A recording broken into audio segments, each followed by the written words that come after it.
Hello fellow math students. Today we'll be learning about the 6 trig functions.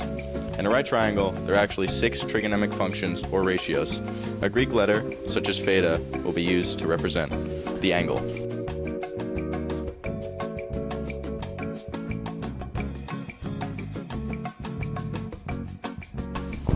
There's 3 original trigonometric functions. They're sine, cosine, and tangent, and a good way to remember them is SOHCAHTOA.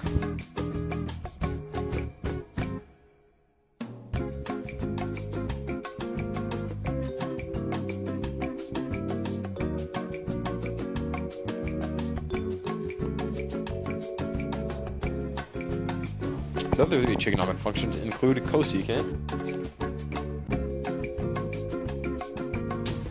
secant,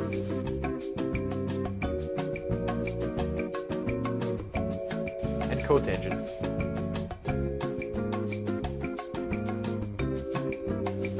By looking at the board, one can identify how the original 3 trigonometric functions are just the reciprocals of the second 3.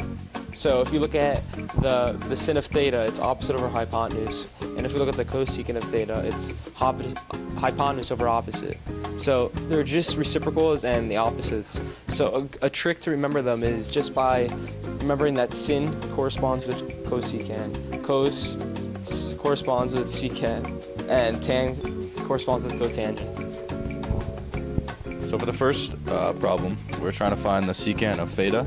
And so we see theta here, and the secant, as we know, is hypotenuse over adjacent. And if you look back at our original diagram, the hypotenuse is across from the right angle, so you would start with the side across from the right angle, which is 17, and then over, and the secant is over adjacent, and the adjacent angle is the one touching it, so that would be 15.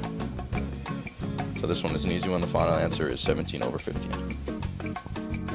For practice problem number 2, it is asking for us to find the cotangent of theta. And we all know that cotangent is adjacent over hypotenuse. So looking at the theta, the adjacent side is 4. And the opposite side of theta would be 3. So once again, it's another easy practice problem to begin, and the final answer would be 4/3. This problem is going to be a little bit harder. We have to take the cosecant of theta, which is hypotenuse over opposite. So we have opposite over here, which is 16 radical 2.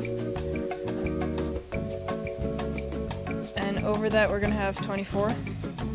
We're going to simplify that, and we're going to have 3 over 2 radical 2.